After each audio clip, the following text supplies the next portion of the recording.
Bismillahirrahmanirrahim. Alhamdulillahirabbil alamin wassalatu wassalamu ala asyrafil mursalin nabiyina Muhammadin wa ala alihi wa sahbihi wa man tabi'ahum bi ihsanin ila yaumiddin. Amma ba'd. Ayyuhal ikhwatul akhawat, jamaah semua yang dirahmati Allah Azza wa Jalla. Alhamdulillah tentunya senantiasa kita bersyukur kepada Allah Azza wa Jalla atas taufiknya di mana pada pagi hari ini masih kita diberikan kesempatan untuk menghadiri dan juga melanjutkan kajian rutin kita, dan tentunya semoga Allah memberikan ini semua dan menjadikannya sebagai amal saleh yang diterima olehnya, ikhlas karenanya. Baik, kita langsung saja masuk ke dalam bahasan. Itu sekarang kita masuk ke dalam bab baru ya, bab yang ketiga dari kitab At-Tauhid dari Sahih Al-Bukhari. Jadi bab yang ketiga kitab Tauhid dari kitab Sahih Al-Bukhari. Di situ Al-Imam Al-Bukhari rahimahullahu taala menyebutkan judul dari firman Allah Subhanahu wa taala di situ, babun qaulillahi ta'ala anar razzaq dzul quwwatil matin. Anar razzaq dzul quwwatil matin. Ini yang diberikan judul oleh Al-Imam Al-Bukhari rahimahullahu taala. Baik, sebelum lanjut kita bacakan hadis ini, ya salah satu di antara jamaah untuk membacakan hadis ini, dan Imam Al-Bukhari rahimahullahu taala di sini meriwayatkan kepada kita satu hadis saja dalam babnya ini. Dalam bab firman Allah Subhanahu wa taala, yaitu dialah Allah Subhanahu wa taala Ar-Razzaq, sang pemberi rizki, Dzul Quwwatil Matin, yang memiliki segala kekuatan. Baik. Coba dibaca. Bismillahirrahmanirrahim. Qala al-Imam Al-Bukhari qala haddatsana Abdan an Abi Hamzah anil A'mash an Sa'id bin Jubair an Nabi Abdurrahman As-Sulami an Abi Musa Al-Ash'ari qala an-nabiy sallallahu alaihi wasallam ma ahadun asbaru ala adhan sami'ahu min Allah yad'una lahu walada thumma yu'afihim wa yarzuquhum. Telah berkata Imam Al-Bukhari, telah menceritakan kepada kami Abdan dari Abu Hamzah, dari Al-Amash, dari Sa'id bin Jubair, dari Abu Abdurrahman As-Sulami, dari Abu Musa Al-Ash'ari berkata, Nabi SAW bersabda, tidak ada seorang pun yang lebih bersabar atas gangguan yang didengarnya daripada Allah. Ada manusia mengaku Allah mempunyai anak, yaitu orang Nasrani. Namun Allah masih juga memberi mereka kesehatan dan rezeki. Itu yang disebutkan oleh Imam Al-Bukhari rahimahullahu taala, dan beliau di sini tadi kita sebutkan memberikan judul bab yang ketiga dari kitab Tauhid beliau ini, yaitu firman Allah Subhanahu wa taala dalam surah Az-Zariyat ayat 56 sampai 58, yaitu ayat 58 dari surah Az-Zariyat. Itu innallaha huwar razzaq dzul quwwatil matin. Bab beliau yang beliau sebut di sini dalam sebagian nuskhah ya, sebagian kitab Sahih Bukhari disebut anar razzaq dzul quwwatil matin. Tidak disebut sebagaimana halnya qiraah atau mushaf yang kita baca, yaitu innallaha huwar razzaq. Jadi disebut di situ ana ar-razzaq, pakai ana bukan huwa. Pakai ana bukan huwa. Dan ini disebutkan oleh para ulama, bacaan ini adalah bacaan Ibnu Mas'ud radhiyallahu taala anhu. Bacaan daripada Ibnu Mas'ud radhiyallahu taala anhu. Tapi ya tentu kita membaca dengan qiraah jumhur ulama tentunya seperti yang disebutkan dalam ayat ini. Innallaha huwar razzaq dzul quwwatil matin. Baik, itu kemudian Al-Imam Al-Bukhari rahimahullahu taala, kalau kita melihat di awal bab beliau dari kitab Tauhid ini, beliau sebelumnya menetapkan ahammiyah, kemudian fadail, keutamaan, pentingnya tauhid, dan itu merupakan asas kehidupan yang harus diketahui oleh setiap muslim. Kemudian beliau mulai banyak menyebutkan kaitannya dengan asma was sifat. Kaitannya dengan asma was sifat Allah Subhanahu wa taala. Sebagaimana kita ketahui tentunya tauhid itu tidak hanya tauhid uluhiyah, tidak hanya tauhid rububiyah, juga tauhid asma was sifat. Jadi sebagaimana halnya kita mentauhidkan Allah Subhanahu wa taala dari sisi rububiyahnya, dari sisi uluhiyahnya, jadi kita juga harus mentauhidkan Allah dari sisi asma wa sifat, yakni menetapkan apa yang ditetapkan oleh Allah Subhanahu wa taala sebagai nama dan sifat-sifatnya tanpa mentakwil tentunya, tanpa mengumpamakan, tanpa menggambarkan, menyerupakan dan seterusnya. Karena kata Allah Subhanahu wa taala sendiri, laisa kamitslihi syai'un wa huwas samiul basir. Dan itu sebagai asas tentunya. Dan Imam Al-Bukhari rahimahullahu taala dalam kitab tauhidnya ini itu tentunya nanti setelah itu beliau akan menyebutkan kaitannya dengan masalah akidah yang lain, dan itu adalah cakupan daripada bahasan tauhid itu sendiri. Dan kita ketahui bersama bahwa kitab tauhid dari Sahih Bukhari ini adalah kitab yang terakhir dari Sahih Bukhari. Kitab yang terakhir dari Sahih Bukhari. Dan beliau tentu sebagaimana kata sebagian para ulama bahwa tujuan beliau adalah menerangkan kepada kita bahwa tujuan akhir dari manusia adalah mentauhidkan Allah Subhanahu wa taala, berakidah, meyakini tentang Allah Subhanahu wa taala dengan keyakinan yang baik, dengan keyakinan yang sahih. Karena beliau rahimahullahu taala dalam Sahih Bukhari ya tentu beliau mengawali kitab Sahih Bukhari dengan kitab Bad'i Al-Wahyi. Kitab Bad'i Al-Wahyi, dia beliau menulis atau memulai Sahih Bukhari dengan kitab yang pertama adalah permulaan wahyu. Jadi kita ingatkan ucapan kitab ini bukan berarti satu kitab ya, tapi ini adalah metode penulisan para ulama. Yaitu ada kitab, kemudian di bawahnya ada bab, gitu. Jadi kitab yang pertama adalah Bad'i Al-Wahyi, kemudian yang terakhir adalah kitab At-Tauhid. Dan ini tentu kalau kita melihat tujuannya sangat jelas tentunya ya. Jadi permulaan masalah yang paling awal dimulai adalah turunnya wahyu. Baru setelahnya tujuannya yaitu At-Tauhid, mentauhidkan Allah Subhanahu wa taala, meyakini dengan akidah yang benar tentunya. Baik. Jadi beliau rahimahullahu taala banyak ya menyebutkan sebagian nama-nama dan juga sifat Allah Subhanahu wa taala dalam bab-bab sebelumnya atau bab-bab setelahnya. Ya, karena apa? Karena memang tadi kita sebutkan tauhid ini tidak hanya tauhid rububiyah saja, tidak hanya tauhid uluhiyah saja, namun juga kaitannya dengan tauhid asma was sifat.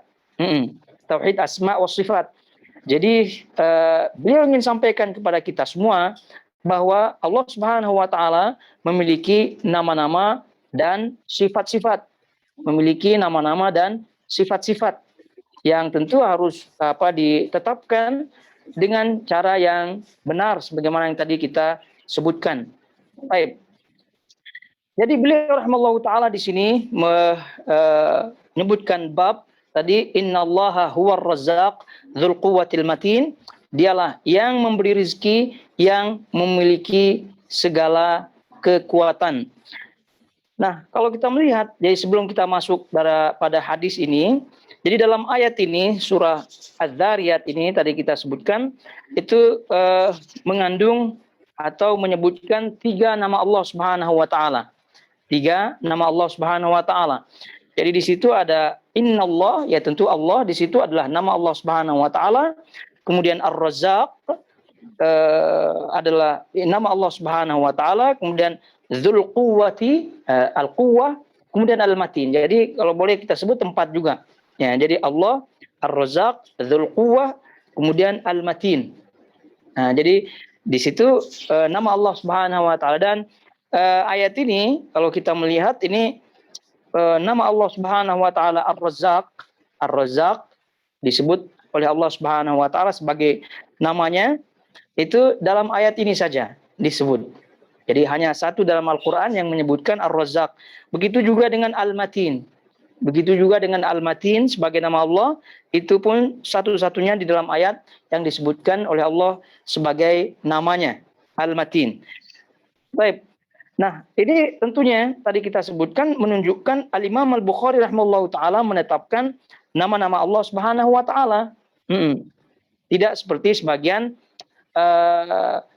orang-orang atau kelompok-kelompok yang menyimpang seperti Jahmiyah. Nah, seperti kelompok-kelompok Jahmiyah yang ekstrim tentunya, yang menafikan nama-nama dan sekaligus sifat Allah Subhanahu wa taala. Nah, sebagaimana pernah kita sebutkan kaidah dalam asma wa sifat, bahwa setiap nama Allah Subhanahu wa taala itu terkandung di dalamnya sifat. Setiap nama itu terkandung di dalamnya sifat Allah Subhanahu wa taala.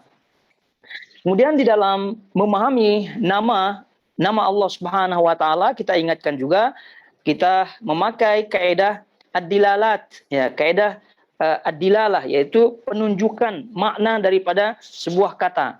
Penunjukan makna daripada sebuah kata. Maka kalau kita ulangi lagi sedikit kaitannya dengan ad-dilalah atau ad-dilalat yang tadi kita sebutkan, kita praktikkan kepada nama Allah Subhanahu wa taala, maka kita boleh sebut dilalah itu ada tiga, ya. Ada dilalah al-mutabaqah, ada dilalah at-tadammun, ada dilalah al-iltizam.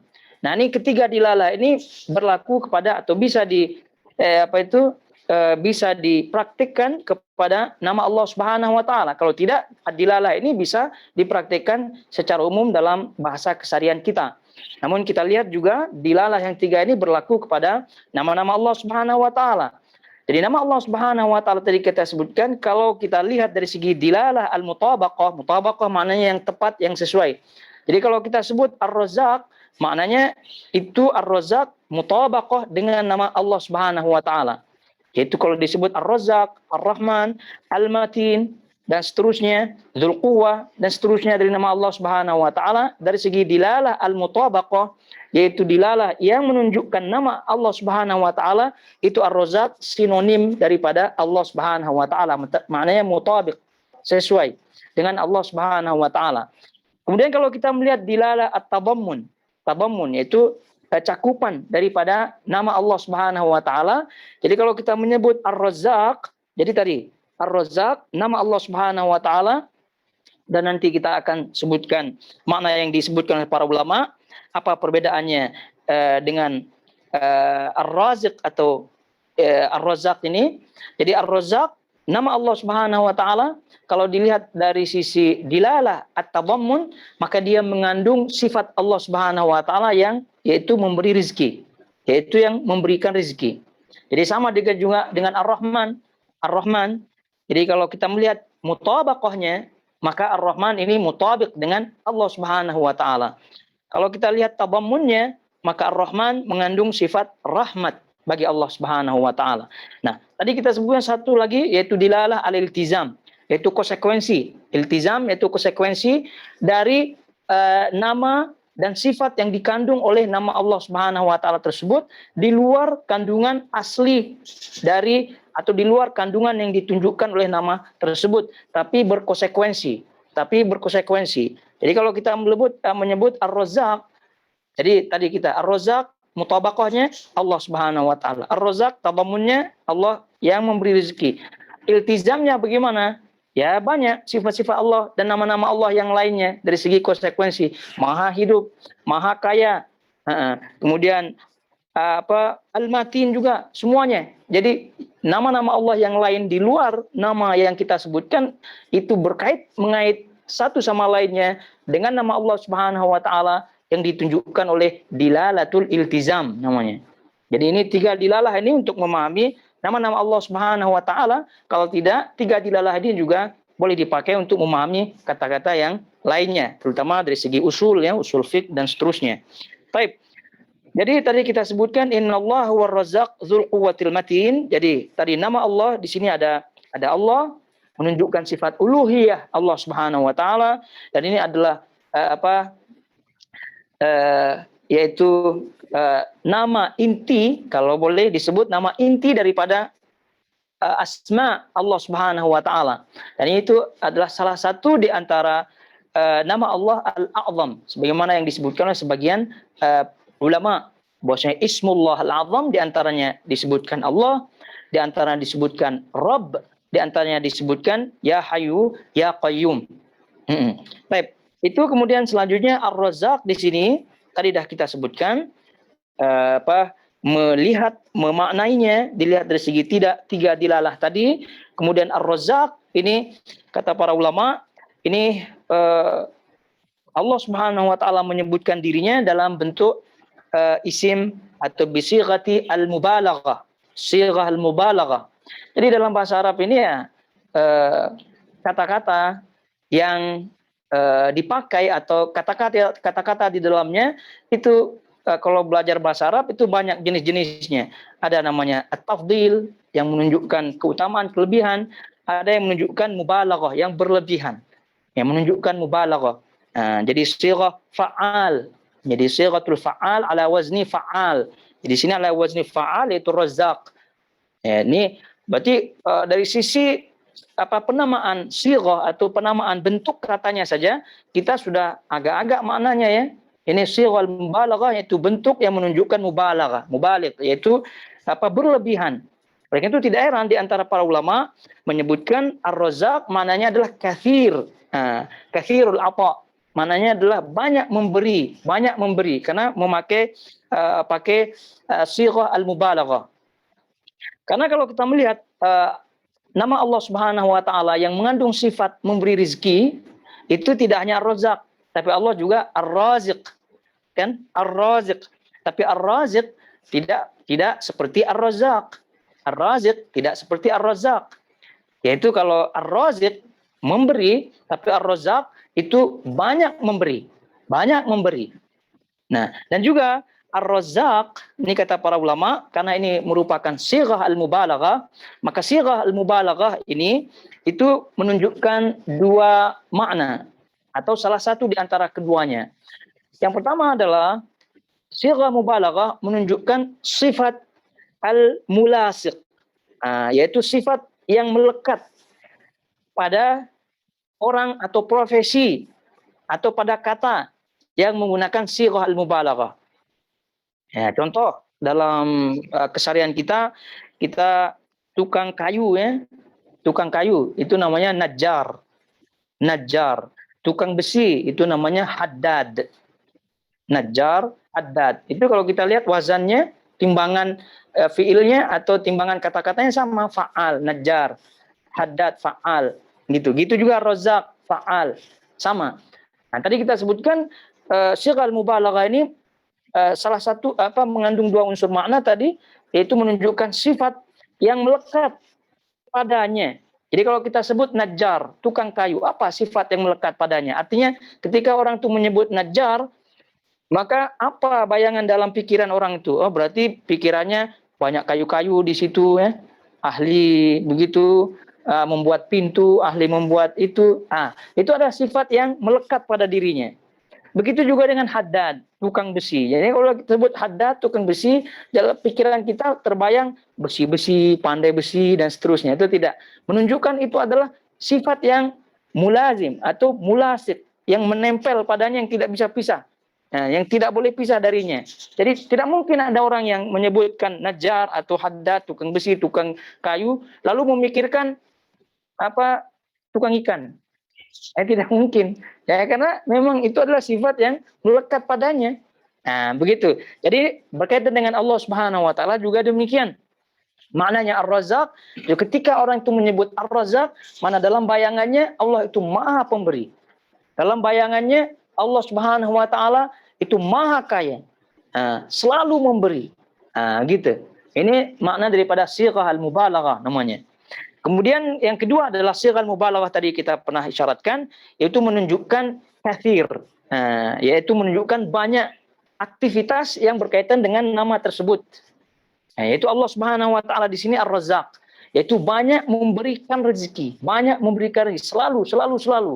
Sebab itulah para ulama menyebutkan ketika mensyarah makna Ar-Razzaq itu selalu memberikan rezeki dan tidak terputus.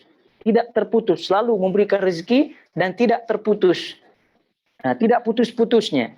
Dan ini juga makna daripada sighal mubalaghah dari istilah kita di luar nama Allah ya. Di luar nama Allah pun begitu juga.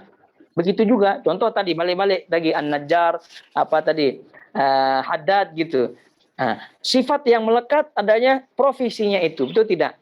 Kemudian juga menunjukkan bahwasanya memang dia banyak beraktivitas dengan aktivitas amalannya itu. Jadi kalau orang itu tidak banyak beraktivitas di kayu, ya, tidak pandai buat pintu, tidak kesehariannya bergaul dengan kayu, mustahil dia akan disebut najjar, itu tidak, tukang kayu. Jadi kesehariannya main bonsai ini bukan kayu ya, itu tukang bonsai namanya. Ya, begitu. Jadi sebab itu najjar begitu. Jadi najjar berarti memang aktivitasnya seperti itu. Ada juga demikian tukang besi. Mana ada tukang besi kesehariannya mancing? Tidak ada. Ya, jadi dia mesti banyak aktivitas berkaitan dengan itu. Nah, Allah Subhanahu wa taala pun demikian. Jadi ini kita pahami makna nama Allah Subhanahu wa taala khususnya Ar-Razzaq ini dengan cara sederhana seperti ini, itu menunjukkan kita akan faedahnya kita paham bahwasanya Allah itu nama Allah Subhanahu wa taala menunjukkan sifatnya. Jadi ketika kita berdoa, ketika kita berharap pada Allah Subhanahu wa taala, kita optimis gitu. Ini masalahnya kadang-kadang orang tuh pesimis ketika berdoa pada Allah Subhanahu wa taala, atau kita ketika berusaha mencari rezeki itu gara-gara tidak paham makna asma Allah Subhanahu wa taala. Nah, ya Allah Maha Pemberi rezeki, tapi bagaimana bentuknya? Nah, kalau dibahas dari makna Ar-Razzaq tadi jelas, Masya Allah. Jadi manusia itu, makhluk itu lebih lagi muslim, ya pasti akan optimis dalam kehidupannya, mencari rezeki, berusaha, dan seterusnya. Karena Ar-Razzaq tidak mungkin Allah Subhanahu wa taala sebagai nama Ar-Razzaq itu tidak memiliki sifat pemberi rezeki atau menyetop rezekinya. Nah, begitu. Sebagaimana halnya tadi tukang kayu, tukang besi tadi, ya kecuali kalau pensiun. Nah, kalau udah berhenti ya itu kok berhenti pun orang pun masih ingat juga profesinya. Itu tidak, karena memang kesehariannya seperti itu. Baik. Innallaha huwar razzaq dzul quwwatil matin. Dzul quwwah. Jadi dzul quwwah memiliki kekuatan di situ. Jadi Allah Subhanahu wa taala di sini ya, nama Allah Subhanahu wa taala atau Dzul Quwwah ini menunjukkan sifat ya. Dzul Quwwah menunjukkan sifat. Dan namanya di situ Al-Matin. Jadi 3 nama Allah Subhanahu wa taala yang ditunjukkan oleh ayat ini, Allah, Ar-Razzaq, kemudian Al-Matin. Tapi Dzul Quwwah ini tentu sifat Allah Subhanahu wa taala, Dzu yaitu menunjukkan memiliki, kemudian Al-Quwwah maknanya kekuatan. Dan juga perlu diketahui dalam hal ini, Allah Subhanahu wa taala memiliki sifat dan juga sekaligus nama yang mirip-mirip dengannya. Quwwah maknanya kekuatan, itu tidak, yang memiliki kekuatan, Dzul Quwwah. Kemudian juga ada nama Allah Subhanahu wa taala yang mirip dengannya, Qudrah. Nah, kemampuan. Qudrah, kemampuan. Maka nama Allah Al-Qadir, nama Allah Al-Qadir. Sifatnya qudrah, memiliki kemampuan. Memiliki kemampuan. Nah, ini kita sebutkan ya. Kalau tadi kita sebutkan ada nama Allah Subhanahu wa taala memakai bentuk kata yang biasa, ada nama Allah Subhanahu wa taala yang menggunakan bentuk kata yang luar biasa, gitu.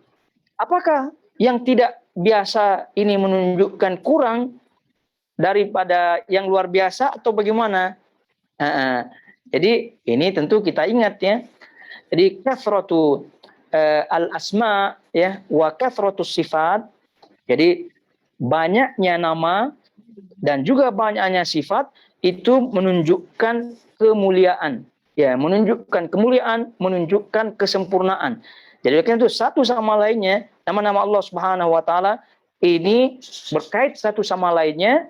Kemudian nama Allah Subhanahu wa taala itu selalu ya sempurna dan tidak ada kekurangan di dalamnya. Makanya itu dengan banyaknya nama, dengan banyaknya sifat-sifat Allah Subhanahu wa taala yang disebutkan olehnya ini menunjukkan kesempurnaan Allah Subhanahu wa taala, kemuliaannya. Jadi sama dengan kita juga, ya, jangan kita, kalau kita susah. Nabi Muhammad SAW itu bukan satu namanya. Bukan satu namanya. Nah, kalau kita lihat, ya, ada Muhammad, ada Ahmad, ada banyak nama Nabi SAW. Menunjukkan apa? Apakah satu sama lain nama Nabi SAW bertentangan atau satu lebih, satu kurang, dan seterusnya? Tidak. Tapi justru banyaknya nama beliau Shallallahu Alaihi Wasallam menunjukkan kemuliaan dan juga menunjukkan ketinggian beliau, karena satu sama lainnya itu berkaitan. Nah, tadi kita sebutkan sifat Allah Subhanahu wa taala yang ditunjukkan oleh Dzul Quwwah, ya, yang memiliki kekuatan. Di situ juga ada sifat Allah yang ditunjukkan oleh namanya Al-Qudrah, yaitu kemampuan. Dari segi bahasa kita lihat dulu, ya, dari segi bahasa. Apa perbedaan antara kekuatan dan kemampuan? Ya, tentu kalau udah dimaknai kepada makna sifat Allah Subhanahu wa taala, maka tidak ada lagi kaitannya dengan kekurangan. Tidak ada lagi kaitannya dengan kekurangan. Semuanya kesempurnaan. Oleh karena itu qudrah, qadir itu diterjemahkan sebagai maha kuasa. Nah, maha kuasa, bukan lagi mampu atau tidak mampu. Nah, oleh karena ini kita lihat dari segi bahasa, ya. Jadi quwwah dengan qudrah itu ada perbedaannya. Nah, dari makna bahasa ini kita akan mengetahui bagaimana Allah Subhanahu wa taala memilih nama-namanya dan juga mengandung apa nama Allah Subhanahu wa taala tersebut, dan sekaligus memahamkan kepada kita bagaimana Allah Subhanahu wa taala maha tinggi dan maha sempurna tentunya. Baik, lalu kalau kita lihat al-quwwah dengan al-qudrah. Nah, al-quwwah kuat, ya, kekuatan. Qudrah tadi kemampuan. Jadi kata para ulama menjelaskan al-quwwah itu adalah al-fi'lu bila dha'f. Al-fi'lu bila dha'f. Jadi perbuatan usaha gitu yang tidak dibarengi, yang tidak diiringi oleh dha'f, lemah. Jadi yang tidak dimiliki atau tidak dibarengi, tidak diikuti oleh sifat lemah. Itu namanya kuat. Jadi kalau sudah disebut quwwah, maka tidak ada kelemahannya. Nah, kalau qudrah itu kata para ulama al-fi'lu bila ajaz. Al-fi'lu bila ajaz. Yaitu perbuatan yang bila ajaz, tanpa ajaz, yaitu lemah. Ya, namanya tadi qudrah adalah mampu, ya. Nah, lawannya adalah lemah. Ajaz lawannya adalah tidak mampu. Ya, melemahkan, tidak mampu. Jadi lawannya tidak mampu. Jadi ada kata dha'af yaitu lemah, kemudian ajaz maknanya tidak mampu. Tidak mampu. Jadi kalau boleh kita sebut ada sinonim, ya, persamaan, ada antonim istilahnya, ya, yang lawannya. Jadi quwwah lawannya dha'af. Dha'af yaitu lemah. Kemudian qudrah lawannya ajaz. Mampu, tidak mampu. Nah, ini kalau kita main-main bahasa, ya, itu kalau kita lihat itu sangat jelas maknanya. Jelas maknanya. Apa perbedaan antara lemah dengan tidak mampu? Nah, jadi kalau orang lemah, ya, bukan berarti tidak mampu. Bukan berarti tidak mampu. Tapi kalau orang yang tidak mampu, itu sudah berarti lemah. Itu berarti. Oleh karena itu kembali kepada quwwah. Jadi kalau quwwah, kuat, itu sudah pasti mampu. Kalau mampu belum berarti kuat.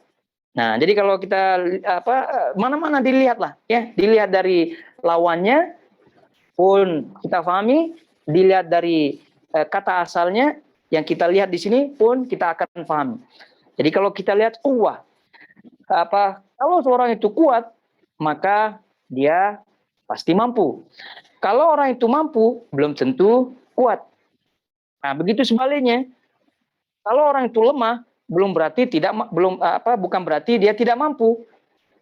Banyak orang yang lemah gitu, ya. tapi karena ada unsur semangat begitu ya, jadi mampu. Tapi kalau orang itu tidak mampu, ya sudah pasti lemah. Walaupun dia ada kemampuan dan seterusnya, kesehatan dan seterusnya, tapi karena dia tidak mampu ya jadi lemah. Dan betapa banyak orang-orang yang lemah di kalangan kaum muslimin ketika kaitannya dengan sholat jamaah. Banyak orang itu yang sehat jasmani, ya sehat rohaninya, akalnya sehat, makannya masya Allah, tapi lemah. Ketika diajak sholat ke masjid, ada azan, lemah, tidak mampu pergi ke masjidnya, walau alam. Padahal badannya masya Allah, bodybuilder atau binaraga begitu, besar-besar badannya, tapi dia lemah untuk pergi ke masjid. Itu lemah namanya. Ada orang yang tidak mampu ya, ada yang dhaaf, ada yang lemah tapi dia mampu berusaha karena ada semangatnya. Nah, kembali bahwasanya Allah Subhanahu wa taala dan juga ya kaitannya dengan makna bahasa. Kalau kuat ya, kalau kuat atau kuwah, kekuatan itu disifati ya berlaku untuk sifat benda mati dan benda hidup. Ya, benda mati dan benda hidup. Tapi kalau kalau kudroh itu tidak berlaku pada benda mati. Ya, contohnya kuat ya. Kuat berlaku pada benda mati, benda hidup. Ini handphone kuat, maksudnya tahan banting. Besi ini kuat, ini benda mati. Begitu juga manusia. Itu manusia itu si fulan kuat. Begitu. Tapi kalau mampu, itu benda mati tidak disifati sebagai sifat yang mampu. Tapi disifati dengan kekuatan. Ala kulli hal, ini permainan bahasa saja, tapi ini untuk mengarahkan kepada kita lebih memahami nama-nama Allah Subhanahu wa taala, maksudnya. Lebih memahami nama-nama Allah Subhanahu wa taala. Jadi dari segi dengan makna bahasa ini, jadi kita akan lebih memahami makna dari nama dan sifat Allah Subhanahu wa taala yang tentunya kita ambil keterangannya daripada para ulama. Baik, jadi Dzul Quwwah. Tadi sudah kita ketahui kekuatan Allah Subhanahu wa taala itu tidak diiringi oleh kelemahan, tidak diiringi oleh ketidakmampuan. Jadi senantiasa Allah Subhanahu wa taala memiliki kekuatan. Jadi tadi sudah kita sebutkan, kalau dah Allah Subhanahu wa taala menyebutkan Dzul Quwwah, maknanya Allah itu mampu. Maknanya dari segi dilalah al-iltizam, tadi kita sebutkan dilalah yang 3, dilalah al-iltizam ini juga mengandung makna kudrah. Ini juga menyebutkan nama Allah Subhanahu wa taala Al-Qadir, Maha Kuasa. Jika sudah Maha Kuasa yang ditunjukkan oleh nama Allah Dzul Quwwah, jadi Allah Subhanahu wa taala mampu, kuasa, kuat. Kemudian juga Dzul Quwwah Al-Matin. Ini Al-Matin ditambah lagi Al-Matin. Al-Matin ini singkatnya kata para ulama Al-Quwwatu Asy-Syadid. Al-Quwwatu Asy-Syadid, kekuatan yang dahsyat. Kekuatan yang dahsyat. Jadi ini kalau kita tadabbur ayat ini mengandung nama Allah Subhanahu wa taala yang sangat-sangat luar biasa. Jadi nampak ya kelemahan kita sebagai manusia, nampak kekurangan kita sebagai manusia, dan juga nampak bagaimana kita sangat-sangat berhajat kepada Allah Subhanahu wa taala. Dari nama Allah, Innallah Ar-Razzaq huwar Razzaq Dzul Quwwah. Tadi kuat dah kita bahas panjang lebar, kuat menunjukkan kemampuan Allah yang luar biasa. Ditambah lagi Al-Matin, selesai dah. Sangat-sangat dahsyat sekali.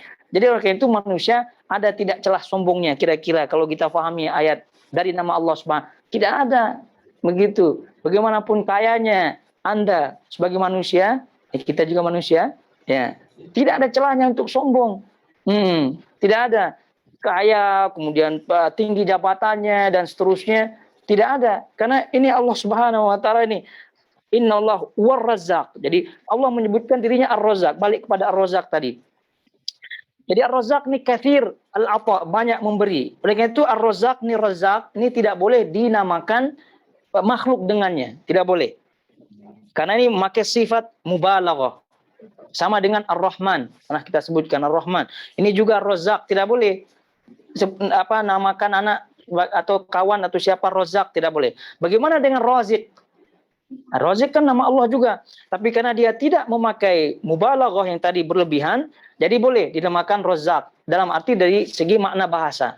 Dialah yang memberikan rezeki, karena makna rezeki ini adalah apa? Pemberian yang terus menerus. Maka gaji disebut ratib, yaitu datang rutin, ya, datang rutin. Juga pemberian yang rutin namanya rezeki.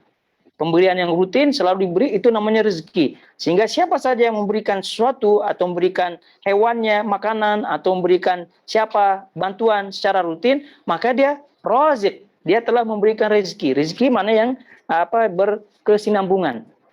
Nah, ini boleh disebut razik. Dia yang memberikan rezeki, maknanya makanan dan seterusnya. Tapi kalau razak itu tidak boleh dinamakan demikian karena ini menunjukkan sifat yang luar biasa tadi kita sebutkan. Dan kita ingat Ar-Razzaq ini bukan berarti boleh menamakan manusia dengannya, bukan berarti menyamakan nama Allah, tidak. Karena sudah jelas perbedaan Allah Subhanahu wa taala dengan makhluknya. Sebagai sekuat-kuat makhluk atau sekaya-kaya makhluk atau sedermawanannya makhluk untuk memberikan orang pemberian yang terus-menerus, itu pasti ada batasannya. Entah batasannya hartanya habis, atau dianya yang malas, atau dianya yang tidak mau lagi. Nah, tapi Allah Subhanahu wa taala pemberiannya terus-menerus. Rezekinya Allah Subhanahu wa terus menerus. Nah, itu para ulama menyebutkan kaitannya dengan rezeki, ya. Kaitannya dengan rezeki ini tentu ada dua, ya. Tentu ada dua. Rezeki yang bersifat umum, rezeki yang bersifat khusus. Nah, rezeki yang bersifat umum itu adalah pemberian, segala pemberian untuk kebaikan makhluknya yang diberikan kepada seluruh makhluk. Seluruh makhluk, baik yang ada di langit maupun yang ada di bumi, mau yang benda mati maupun yang benda hidup, maupun yang manusia yang kafir atau muslim atau mukmin, itu semua diberikan rezeki oleh Allah Subhanahu wa taala dari sisi rezeki yang umum. Karena apa saja yang kita dapati dari faedah, kemudian kita dapati daripada kebaikan-kebaikan yang ada, itu semua adalah bentuk daripada rezeki Allah Subhanahu wa taala. Nafas rezeki, ilmu rezeki, kawan rezeki, jodoh rezeki. Semua itu rezeki. Jadi apa saja kebaikan yang kita rasakan itu adalah bentuk rezeki dari Allah Subhanahu wa taala. Jadi bukan rezeki bukan hanya gaji saja, tidak. Tapi rezeki juga kaitannya dengan ilmu, kaitannya dengan kawan yang baik-baik, itu rezeki juga. Dan kiaskan kepada seluruh kebaikan yang ada, itu rezeki. Hidup, bagaimana kita mencari kehidupan, itu pun rezeki. Oleh karena itu bab seperti ini masuk ke dalam kategori rezeki am, rezeki yang umum, yang ini Allah berikan kepada seluruhnya. Dan ini mirip-mirip dengan rahmat. Ya, mirip-mirip dengan rahmat. Terus kemudian rezeki yang khusus, ya tidak lain tidak bukan kepada orang-orang yang dipilih oleh Allah Subhanahu wa taala dari kalangan hambanya, tentunya dari kalangan hambanya. Kalau yang zahir, ya zahir seperti peristiwa Maryam, seperti Maryam yang diberikan makanan langsung oleh Allah Subhanahu wa taala, rezeki. Kemudian rezeki yang tidak langsung, rezeki yang berbentuk batin, banyak ilmu.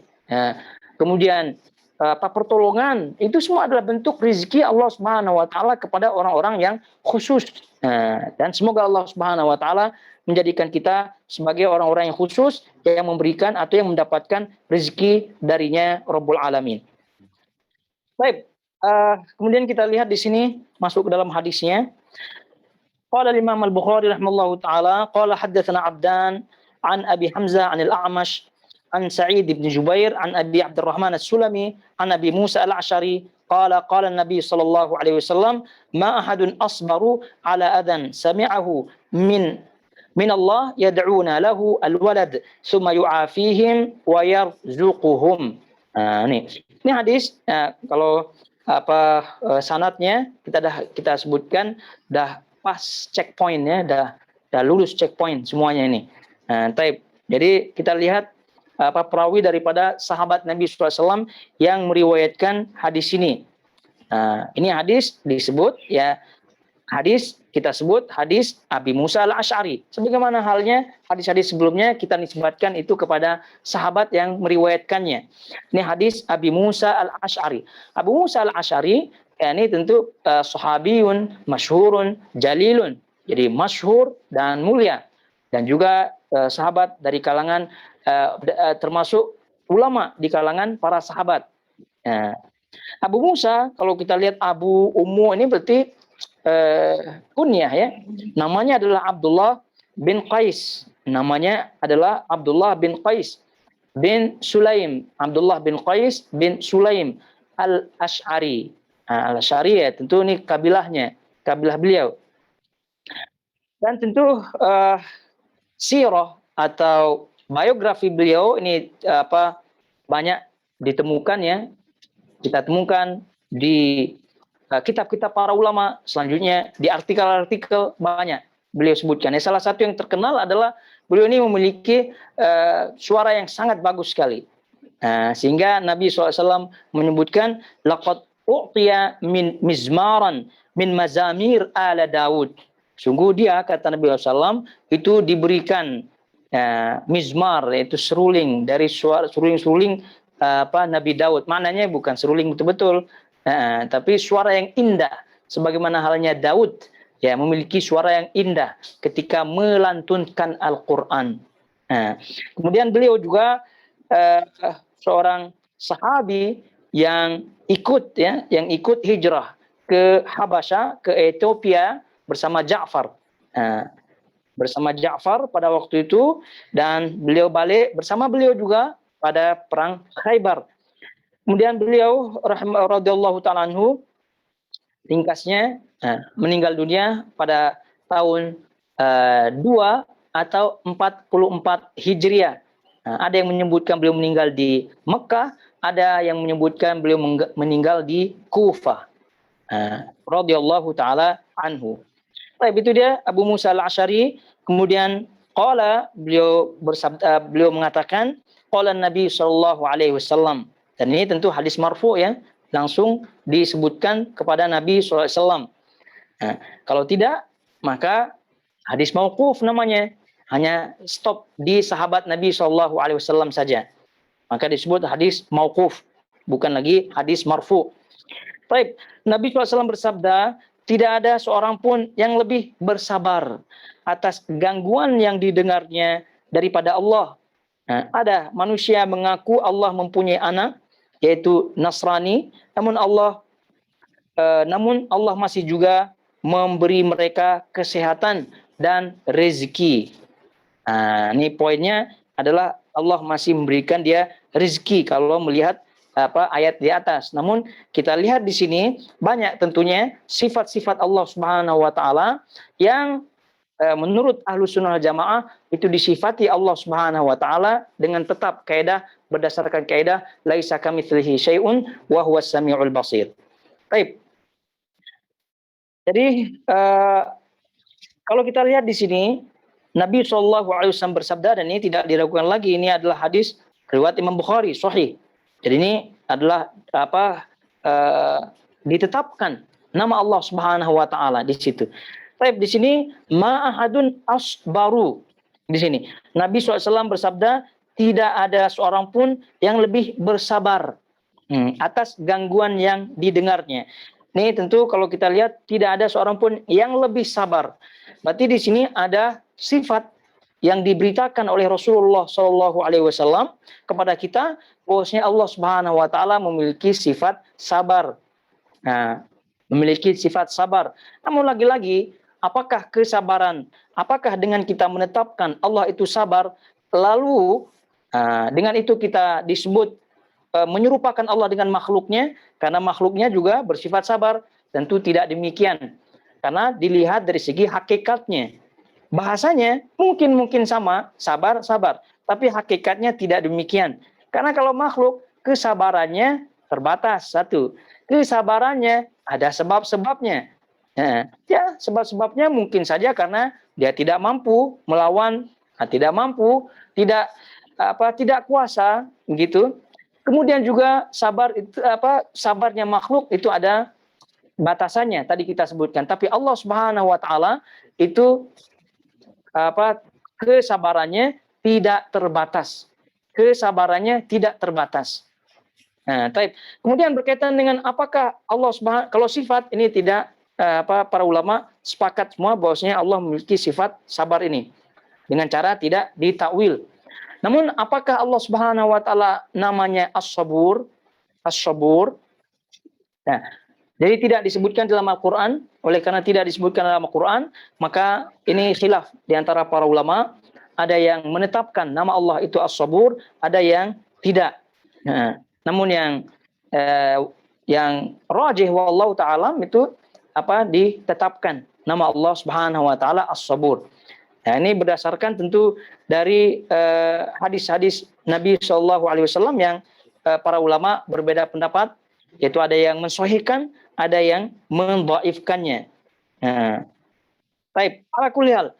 Jadi kita ambil sifat Allah Subhanahu wa taala bahwasanya Allah memiliki sifat sabar. Nah, ma ahadun asbaru ala adhan sami'ahu min Allah yad'una lahu al-walad. Tidak ada seorang pun yang lebih bersabar atas gangguan yang didengarnya daripada Allah. Nah, ini juga ada sifat yang dikabarkan oleh Rasulullah SAW ya, berkaitan dengan Allah Subhanahu wa taala, yaitu di sini adzan. Adzan yaitu disakiti. Jadi apakah Allah Subhanahu wa taala itu disakiti atau tersakiti dan seterusnya? Kita jawab ya. Kenapa? Karena dalilnya demikian, ini hadisnya. Juga kita dibaca dalam surah Al-Ahzab ayat 57. Al-Ahzab ayat 57. Innalladzina ya'dzunallaha wa rasulahu la'anahumullah fid dunya wal akhirah. Sesungguhnya orang-orang yang menyakiti Allah dan menyakiti Rasulnya, la'anahumullah, Allah akan melaknat mereka fid dunya wal akhirah, di dunia dan di akhirat. Berarti di sini ada Allah tersakiti, Allah disakiti. Namun lagi-lagi kita pahami bahwasanya sifat Allah yang tersakiti ini harus difahami dengan pemahaman yang benar tentunya, supaya tidak suuzon, tidak salah sangka. Karena kalau dari segi makna bahasa, ya tentu kita merujuk kepada makna bahasa. Nah, kemudian selanjutnya kita tetapkan dari dalil-dalil yang ada. Dari segi makna bahasa, bahwasanya idza, ya, sakit, tersakiti, itu tidak mengharuskan doror, tidak mengharuskan mudarat, tidak mengharuskan mudarat itu sampai padanya. Ini harus diperhatikan baik-baik. Jadi ketika orang itu disakiti, ya disakiti, bukan berarti dia mendapatkan mudarat. Nah, yang menjadi masalah apabila mendapat mudarat, ini yang sifat kurang. Tapi kalau hanya sekedar disakiti, tak masalah, tidak masalah. Jadi kalau ada orang yang mencaci kita, memaki kita, apakah kita itu disakiti apa tidak? Disakiti. Tapi apakah kita sakit hati sehingga kita mudarat, stres dan seterusnya? Itu bergantung orangnya, itu makhluk. Tapi Allah Subhanahu wa taala disebut disakiti, namun sama sekali Allah Subhanahu wa taala tidak mendapatkan kemudaratan daripada kesakitan atau hal-hal yang menyakiti daripada makhluk itu. Nah, jadi ini harus Kenapa kita pahami demikian? Karena agar kita tidak kurang ajar. Nah, kita harus beradab kepada Allah Subhanahu wa taala. Jangan sampai ada hal-hal yang menyakiti. Jadi Allah Subhanahu wa taala melalui Rasulullah SAW bersabda, "Yu'dzini ibnu Adam." Ibnu Adam menyakiti aku, anak Adam manusia menyakiti aku. Bagaimana bentuknya? Ya subbud dahra. Dia mencaci masa. Jadi mencaci masa, manusia ketika mencaci masa atau mencaci makhluk-makhluk Allah yang tidak bergerak kecuali atas dasar keinginan Allah Subhanahu wa taala, seperti masa, seperti angin, itu kan makhluk-makhluk Allah yang hanya bergerak atas kun fayakun saja. Jadi ketika orang itu mencela masa, mencela angin, atau mencela makhluk-makhluk Allah yang bergerak atas kudrat iradat Allah Subhanahu wa taala, ketika itu dia tidak beradab kepada Allah Subhanahu wa taala. Ketika itu dia kurang ajar kepada Allah Subhanahu wa taala, sehingga ketika itu dia telah menyakiti Allah Subhanahu wa taala sebagai pencipta, zaman, sebagai pencipta masa tersebut. Namun apakah itu menyakiti Allah Subhanahu wa taala? Tidak. Jadi ini yang banyak disalahpahami. Gimana Allah disakiti kan itu nanti sifat makhluk itu. Pahami dulu. Nah, jangan simpulkan dengan kesimpulan yang cepat. Betul. Nah, jangan pahami dengan kesimpulan yang tergesa-gesa begitu. Jadi Allah itu disakiti, ya kita sebut Allah disakiti. Namun Allah Subhanahu wa taala tidak mudarat dengan kesakitan yang disampaikan oleh makhluk-makhluknya. Nah, ini harus difahami. Oleh karena itu, ini kenapa? Karena ayatnya sudah menunjukkan, ya, menyebutkan Allah itu disakiti. Hadis menunjukkan Allah disakiti. Lalu bagaimana kita berani menyebutkan tidak, Allah tidak disakiti? Berarti semaunya kita kepada Allah Subhanahu wa taala. Nah, jadi ketika orang itu tadi mencela masa macam-macam, wah ini hari ini macam-macam, sebagaimana ada kita pelajari juga. Nah, macam-macam dia caci maki. Apakah Allah tidak disakiti seperti itu? Jadi disakiti. Namun adalah Allah Subhanahu wa taala tidak sampai mudarat. Karena bagi Allah Subhanahu wa taala perbuatan amal baik kita pun tidak bermanfaat kepada Allah Subhanahu wa taala. Allah tidak perlukan. Juga Allah Subhanahu wa taala tidak mudarat padanya cacian, makian, atau kesakitan, ucapan-ucapan yang menyakiti kepada Allah Subhanahu wa taala. Baik. Jadi ma'ahadun asbar. Allah memiliki sifat sabar. Adzan sami'ahu min Allah yad'una lahu al-walad. Itu Allah kita sifati sebagai disakiti. Namun pemahaman yang benar tadi. Kemudian bagaimana bentuk menyakiti Allah Subhanahu wa taala dalam gambaran hadis ini, dalam khabar hadis ini, yaitu ada manusia mengaku Allah, mempunyai anak, yaitu orang Nasrani. Ya, kita ketahui ini, ya, Nasrani, orang Kristen. Ya, Tuhannya anak Tuhan, kemudian Tuhannya tiga dan seterusnya. Ini semua adalah bentuk menyakiti Allah Subhanahu wa taala. Itu tadi kita sebutkan, ini hadis menunjukkan bagaimana Allah Subhanahu wa taala, rizki Allah yang umum tetap berlaku kepada mereka. Summa yu'afihim wa yarzuquhum.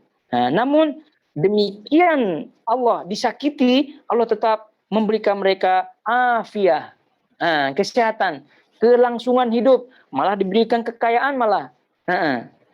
Terus tidak sampai di situ, rizki mereka terus diberikan rizki karena Allah Ar-Razzaq tadi kita sebutkan, Allah Ar-Raziq, tapi bersifat umum. Nah, ini dia yuhaitul akhwat jamaah semua yang dirahmati Allah Azza wa Jalla. Jadi asbar tidak ada seorang pun yang lebih sabar dari Allah Subhanahu wa taala. Oleh itu tadi kita sebutkan manusia disifati sebagai sifat sabar. Namun kesabarannya terbatas. Entah karena ada batasan-batasan, kalau ini maka tidak boleh tidak mampu lagi untuk menang kesabarannya. Ada batasan-batasannya, ketika moodnya bagus maka dia sabar. Ketika moodnya tidak bagus maka dia tidak sabar. Itu makhluk namanya. Tapi Allah Subhanahu wa taala terus ya sabar dengan memberikan manusia itu berupa rizki. Oleh karena itu Allah Subhanahu wa taala menyatakan dalam surah An-Nahl ayat 61, Allah menyatakan walau yu'akhidullahu an-nasa bidzulmihim ma taraka 'alaiha min dabbah. Kalaulah Allah Subhanahu wa taala membuat perhitungan dengan manusia atas kezaliman yang mereka lakukan, maka Allah Subhanahu wa taala tidak akan meninggalkan walau dabbah. Jadi semua akan dihabisi oleh Allah Subhanahu wa taala. Semua akan dihabisi oleh Allah kalau Allah hitung-hitungan dari si kezaliman. Tapi karena Allah memiliki sifat sabar, dan tadi kita sebutkan atas sebagian pendapat para ulama, Allah namanya As-Sabur. Jadi Allah pun tidak hitung-hitungan dengan kezaliman kita. Namun ada kezaliman-kezaliman yang tertentu yang disebutkan oleh Allah Subhanahu wa taala yang ditajil, yang disegerakan ukubahnya, disegerakan sanksinya, disegerakan azabnya di dunia sebelum di akhirat. Namun secara umum Allah Subhanahu wa taala itu maha sabur ya. Kemudian memiliki sifat sabar. Yang kata para ulama, sifat sabar ini adalah tidak menyegerakan azabnya kepada ahli maksiat. Itu makna sabar. Tidak menyegerakan azabnya kepada ahli maksiat. Kepada ahli kezaliman. Ya, ada kes-kes tertentu, tapi tidak banyak. Sebab itu tidak boleh menggertak Allah Subhanahu wa taala. Ya, kenapa Allah tidak membuat tidak melakukan seperti apa yang dilakukan kepada Abraha ketika melihat kezaliman misalnya di Syria atau apa begitu ya. Kan Allah mampu, kenapa Allah tidak? Itu menunjukkan Allah itu sabur. Gitu. Allah itu sabar. Itu dia. Jadi kenapa tidak Allah jadikan seperti Fir'aun ditenggelamkan begitu? Allah maha mampu. Kan ingat, tidak ada keraguan lagi bagi kita, itu Allah mampu. Apa buktinya tadi sudah kita di awal sebutkan. Innallah war-razzaq dzul quwwah. Tidak cukup dzul quwwah, al-matin. Al-matin. Kalau sebut dzul quwwah saja dah cukup menunjukkan Allah itu mampu. Karena kekuatan menunjukkan kemampuan. Al-matin lebih dahsyat lagi. Tapi itu semua Allah Subhanahu wa taala memiliki nama as-sabur atau sifat kesabaran. Jadi inilah dia. Walillahil asmaul husna. Jadi Allah memiliki nama-nama, dengan nama-namanya ini menunjukkan Allah Subhanahu wa taala sempurna. Dengan nama-namanya ini dialah Allah raja di raja. Dengan nama-namanya ini, dengan itu Allah mengatur seluruh alam semesta dengan seisi-isinya. Jadi kalaulah bukan Allah Subhanahu wa taala yang mengatur dunia ini, maka sudah hancur lebur lah. Gitu, hancur lebur. Tapi karena Allah Subhanahu wa taala zat yang maha, yang memiliki asmaul husna was sifatul ulya, maka kita pun aman. Namun keamanan ini jangan sampai dicabut oleh Allah Subhanahu wa taala gara-gara maksiat. Karena Allah Subhanahu wa taala yuhmil, memberikan luang waktu untuk bertaubat, tapi wala yumhil, tapi Allah Subhanahu wa taala tidak pernah membiarkannya, tidak pernah pasti ada suatu masa Allah akan mengambilnya, begitu. Jadi kita jangan sampai tertipu dengan dunia ini, kita terus belajar menghayati nama-nama Allah Subhanahu wa taala, menetapkan kemudian nampakkan itu pada kehidupan keseharian kita, maka biiznillah taala kita akan selamat di dunia dan juga di akhirat. Baik, sampai di sini kiranya